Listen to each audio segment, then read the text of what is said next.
वहीं केरल के वायनाड में बड़े पैमाने पर रेस्क्यू ऑपरेशन चलाया जा रहा है। वायनाड में हुई भूस्खलन की घटनाओं के बाद तबाह हुए मकान, उफनती नदियां, उखड़े हुए पेड़ नजर आ रहे हैं, लेकिन इस बीच भूस्खलन प्रभावित इलाकों तक सेना पहुंच चुकी है।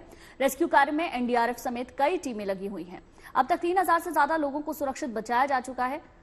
फायर फोर्स के 321 सदस्यों की टीम मोर्चे पर डटी है। भारतीय सेना ने बचाव अभियान के दौरान एक अस्थायी पुल की मदद से करीब 1300 लोगों को बचाने में कामयाबी हासिल की है। बचाव अभियान में राज्य की टीम भी सक्रिय रूप से शामिल है, जिसमें नौसेना और वायुसेना बचाव कार्य में जुटी हुई है। देखिए, तस्वीरें हम आपको दिखा रहे हैं, अलग अलग तस्वीरें। बाढ़, बारिश के संकट से किस तरीके से लोग जूझ रहे हैं वो भी आप इन तस्वीरों में देख पाएंगे। साथ ही साथ बचाव दल कैसे काम कर रहे हैं, चाहे एनडीआरएफ की टीम हो, एसडीआरएफ की टीम हो, लगातार लगी हुई हैं और लोगों का रेस्क्यू किया जा रहा है।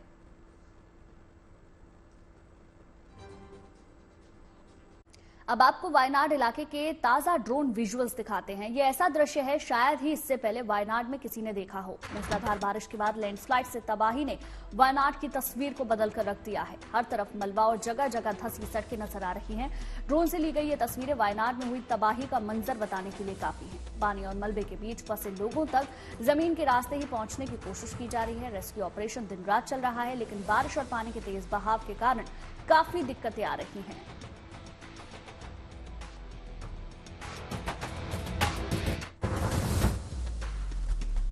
देखिए, केरल के वायनाड में आई आपदा के बाद से सेना और दूसरी एजेंसियां मोर्चे पर लगातार डटी हुई हैं। बताया जा रहा है कि वहां करीब 100 लोग अभी भी लापता हैं। लगातार हो रही बारिश की वजह से राहत और बचाव के कार्यों में दिक्कतें भी आ रही हैं। असल में वहां और भारी बारिश का अलर्ट जारी कर दिया गया है। ऐसे में केरल के 11 जिलों में स्कूल बंद करने के निर्देश हैं।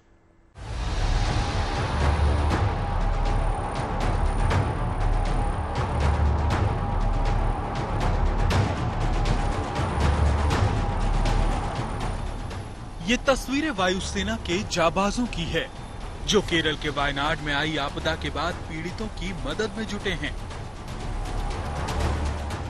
ये तस्वीरें देर रात तक चले रेस्क्यू ऑपरेशन की हैं, जहां सेना, नौसेना, एनडीआरएफ और दूसरी एजेंसियां इस मिशन में जुटी रही कि अगर कहीं भी जिंदगी की आस बची हो तो उसे निकाला ढूंढा जाए, उसे निकाला जाए।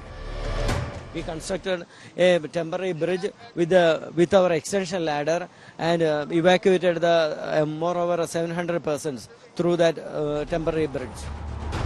मुश्किल की इस घड़ी में लोगों की मदद के लिए सेना, एनडीआरएफ और एसडीआरएफ के ये जवान देवदूत बनकर पहुंचे, जो पूरी ताकत के साथ रेस्क्यू ऑपरेशन में जुटे हैं।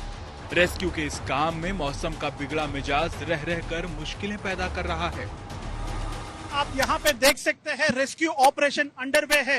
ये रोप इस्तेमाल करके जो लोग वहां पे स्टक हो चुके हैं, उन लोगों को अभी rescue personal, NDRF, SDRF, army, navy सब लोग मिलके उनको रेस्क्यू कर रहे हैं। बताया जाता है कि भारी बारिश के बाद अलग अलग जगहों पर लैंडस्लाइड हुए, जिससे 4 गांव सबसे ज्यादा प्रभावित हुए हैं। केरल के लिए अभी मुश्किलें कम नहीं हुई हैं। दरअसल वहां के कई जिलों में आगे भी भारी बारिश की संभावना जताई है। ऐसे में वायनाड समेत 11 जिलों में स्कूल, कॉलेज बंद कर दिए गए हैं। फिलहाल सेना के 200 से ज्यादा जवान रेस्क्यू ऑपरेशन में जुटे हैं। MI-17 और एडवांस्ड लाइट हेलीकॉप्टर भी बचाव मिशन के लिए लगाए गए हैं। वहीं वायनाड में 45 रिलीफ कैंप तैयार किए गए हैं, जहाँ 3000 से ज्यादा प्रभावित हैं। जबकि प्रदेश भर में करीब 120 राहत कैंप बनाए गए हैं, जिसमें 5500 से ज्यादा लोगों ने शरण ली है। वायनाड में जहां यह हादसा हुआ है, वहां खराब मौसम के बीच काम करना आसान नहीं है, लेकिन फिर भी सेना समेत सभी एजेंसियों के जाबाज अपनी जिंदगी को दांव पर लगाकर अभी डटे हुए हैं। वायनाड से अक्षिता नंदगोपाल, सगाय राज और तिरुवनंतपुरम से शिल्पा नायर के साथ bureau report, good news today.